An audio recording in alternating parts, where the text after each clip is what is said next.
Hello everyone, welcome back again to my channel Easy Maths Club with Tina Verma.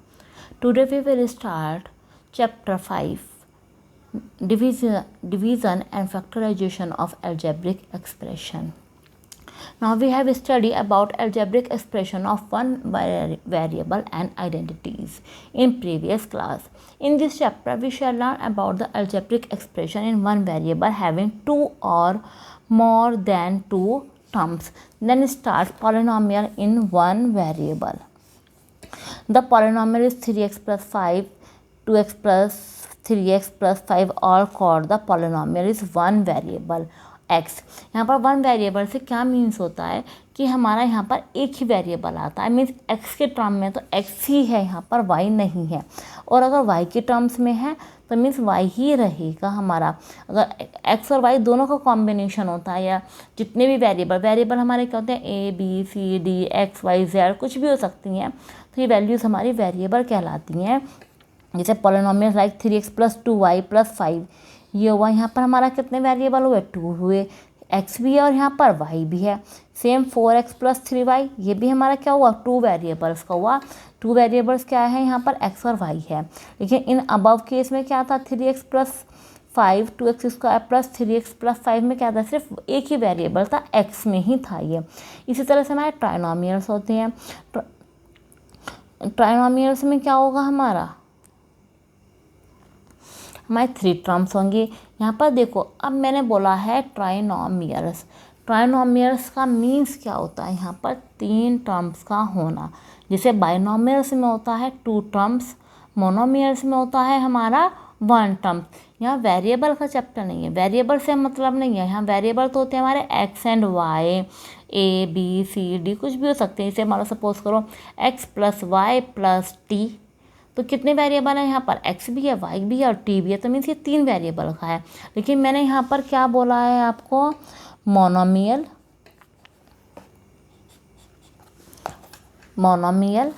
Binomials and trinomials. Monomials जिसमें सिर्फ 1 terms होती है that called monomials. 2 term है, 2 भी है और यहाँ पर x भी है। 2 प्लस बीच में आया ना हमारा, यहाँ पर क्या आया बीच में हमारा x आया है। जैसे हमारी यहाँ पर देखिएगा एक टर्म आई है और सेकंड टर्म आई है, तो ये हमारा क्या कहलाया बाइनोमियल। यहाँ पर हमारे कितनी टर्म्स आई थर्ड एग्जाम्पल में 1 2 3 3 टर्म्स आई ना, तो ये हमारा क्या बोला ट्राइनोमियल्स इन 3 टर्म, मतलब 3 टर्म्स है हमारी। चलिए अब एग्जाम्पल 1 देखिएगा आप। -7 सिर्फ एक ही टर्म है ना, दैट्स कॉल्ड द मोनोमियल। यहाँ पर भी एक ही टर्म है, ये मत देखिएगा a और b है, सिर्फ प्लस और माइनस के बाद तो कुछ नहीं आया ना, तो एक ही टर्म्स है मोनोमियल। यहाँ पर बताइए 1 टर्म है और सेकंड टर्म है, 2 टर्म्स हो गए। 2 टर्म्स का मीन्स होता है हमारा बाइनोमियल। यहाँ पर बताइए एग्जाम्पल नंबर 4 में 1 2 3 गुड, तो that is called the trinomial. अब मैं आपको बताती हूँ कि division of a monomial by या मोनोमियल, मोनोमियल का मोनोमियल में डिवीज़न कैसे करते हैं हम। यहाँ देखिएगा आप, the coefficients of the quotient to the monomial is equal to the quotient to their coefficient, and second the variable in the quotient of two monomial is equal to the quotient of the variable in the given monomials। मैं अब आपको एक questions करके दिखाऊंगी, उसके according आपको ये समझ में आ जाएगा। Then start exercise 5 question number first, divide 8x square y z by 2xy। यहाँ देखिएगा आप 8x स्क्वायर वाई जेड को डिवाइड करना है हमें 2xy से। तो हम क्या करते हैं इसमें, हम 8x स्क्वायर वाई जेड को ऊपर लिखते हैं और 2xy को नीचे लिखते हैं। अब हम यहाँ पर ये तो कैंसिल आउट कर दीजिएगा आप यहीं पर, या फिर यहाँ x की पावर कितनी है 2 है ना, अगर आप डायरेक्ट कर सकते हैं तो डायरेक्ट भी कर सकते हैं। मैंने यहाँ पर आपको पूरा एक्सप्लेन करके दिखाया है और अब मैंने यहाँ मल्टीप्लाई में लिखा है। यहाँ देखिएगा 2 4 ज़ा 8, यहाँ पे x से x कैंसिल आउट, y से y, तो that is answer is 4xz answer है। आप डायरेक्ट करना चाहें तो मैं डायरेक्ट भी करके दिखा देती हूँ आपको। डायरेक्ट देखिएगा, ये वाला मेथड भी लगा सकते हैं, ऐसा नहीं कि पूरा हमें एक्सपेंशन करना है और फिर करना है हमें 2xy। 2 4 ज़ा 8, y से y कैंसिल, यहाँ ऊपर कितने एक्स हैं, 2 हैं, नीचे कितना एक्स है, यहाँ पे एक्स से एक्स मस्त कैंसिल आउट करना, एक्स स्क्वायर का मीन्स होता है यहाँ पर 2 एक्स हैं, तो then x z 4xz is the answer. जैसा भी मेथड आपको सही लगे वैसा कर लीजिएगा। क्वेश्चन नंबर 2 अपने आप कीजिएगा। Then a square minus b square upon a plus b, इसका डिवाइड करना है, मैंने डायरेक्ट लिख दिया है। यहाँ पर आपको वो पुट करना होगा फॉर्मूला। फॉर्मूला क्या होता है, a minus b a plus b, तो देन नीचे आ जाएगा a प्लस बी, तो हमारा a प्लस बी से a प्लस बी पूरा कैंसिल आउट हो जाएगा। स्टूडेंट्स क्या करते हैं, a से a कैंसिल आउट कर देते हैं, b से b, और आंसर आ जाता है a माइनस बी। तो बाई चांस है कि आंसर सही तुम्हारा बैठ जाता है, लेकिन होता इस तरह से नहीं है। ये पहले फॉर्मूला एक्सपेंड होगा, उसके बाद ये कैंसिल आउट होगा, और जब हमारा आंसर आएगा a minus b. That's clear this thing कि यहाँ पर हमें formula a square minus b square का मैंने आपको लर्न कराया था, a minus b a plus b. पहले फॉर्मूला खोलना है, उसके बाद कैंसिल आउट करना है। Now start question number 4। Fourth question is 20abc square upon 5bc।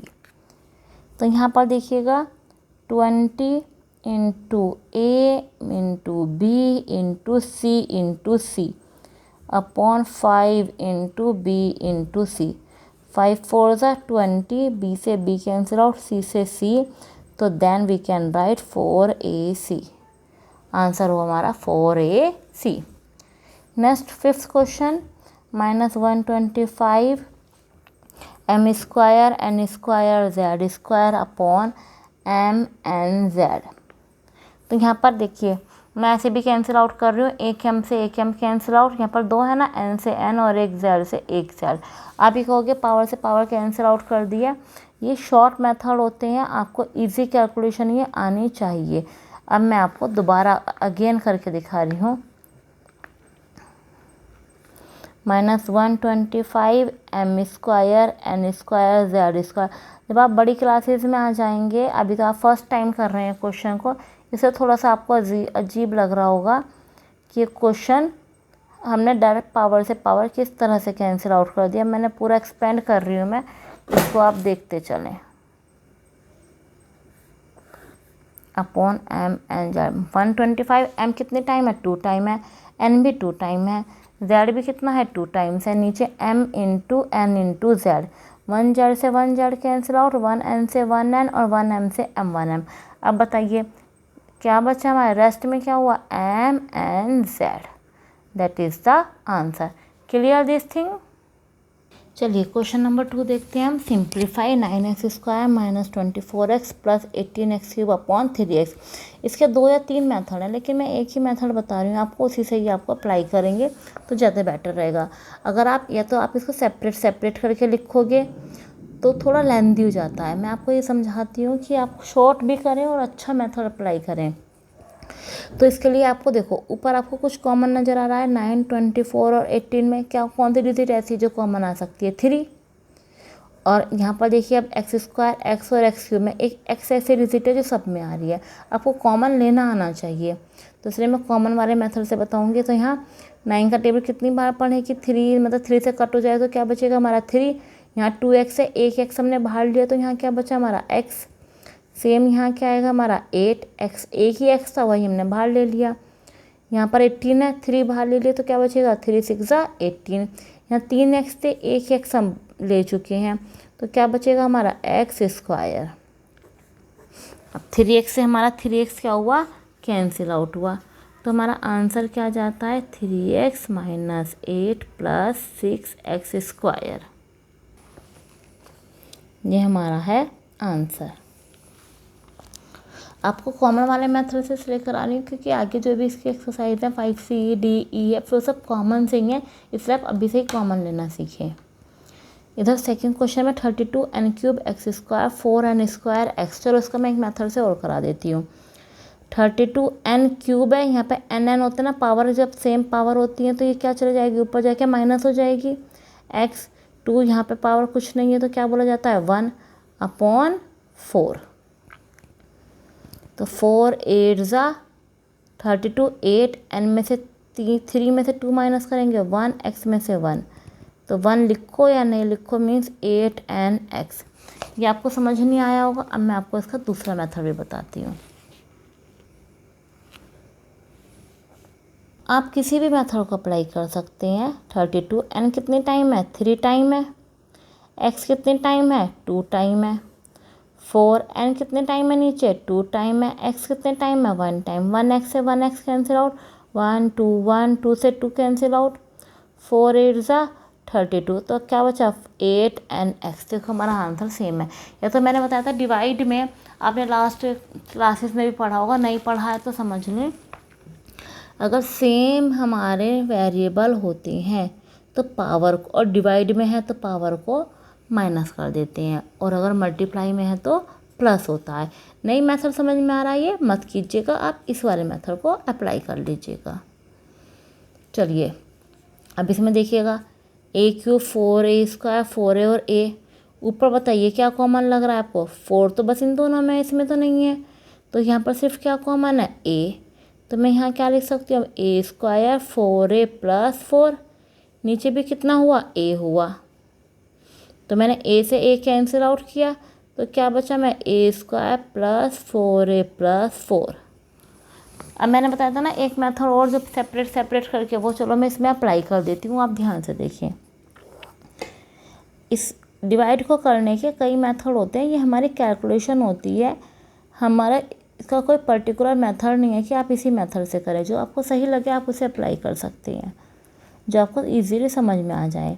तो मैं इसमें क्या करूँ, a³ के नीचे a, 4a के नीचे a, ये मैं सेपरेट मेथड से बता रही हूँ, a से a। यहाँ a3 है, यहाँ a1 है, तो कितना a2, यहाँ 4a² है, तो देन 4a, यहाँ a से a कैंसिल और 4, तो दोनों आंसर क्या हो जाते हैं हमारे, सेम हो जाते हैं। आप कोई सा भी मेथड अप्लाई कर लीजिएगा, सेपरेट करके कर लीजिएगा या फिर कॉमन लेकर। Question number 4, 16p² - 8p³ 4p, मैं कॉमन वाले मेथड से ही करती हूँ। इसमें बताइए ऊपर क्या कॉमन है, 16 और 8 में 8, वेरी गुड। p² और p³ में क्या कॉमन है हमारा, p², गुड। कितना बचा हमारा यहाँ पर, 2 - p अपॉन 4p, 4 2 ज़ा 8, यहाँ देखो 2p है, यहाँ 1p है, तो यहाँ 1p बचेगा ना, p - 2p। ऐसे भी नहीं आ रहा है तो p को 2 बार लिखिएगा, ऊपर 2 बार था p से p कैंसिल आउट, तो हमारा अब कितना आंसर आया, p × 2 - p। That's clear. चलिए अब question number 5, 38m² + 19n² upon 19। 38 और 19 में क्या कॉमन है, 19, ये तो m है और ये n है, तो कुछ भी कॉमन नहीं, तो अंदर क्या बचेगा, 2। 19 2 जो होता है ना, मीन्स क्या होता है, जो 38 होता है ना, हमने जो कॉमन लिया उससे डिवाइड कर देते हैं। तो 38 को 19 से डिवाइड करोगे तो कितना आएगा, 2, 2m² + n² अपॉन 19। 19 से 19 कैंसिल आउट है, तो then 2m² + n², that is the answer. तो स्टूडेंट्स, मैंने आपको सभी क्वेश्चंस समझाए हैं। I hope you understand very well. अगर आपको क्वेश्चन समझ में आ रहे हैं, वीडियो अच्छी लग रही है, तो मेरे चैनल को सब्सक्राइब करें, लाइक करें, कमेंट्स करना ना भूलें। Thank you very much.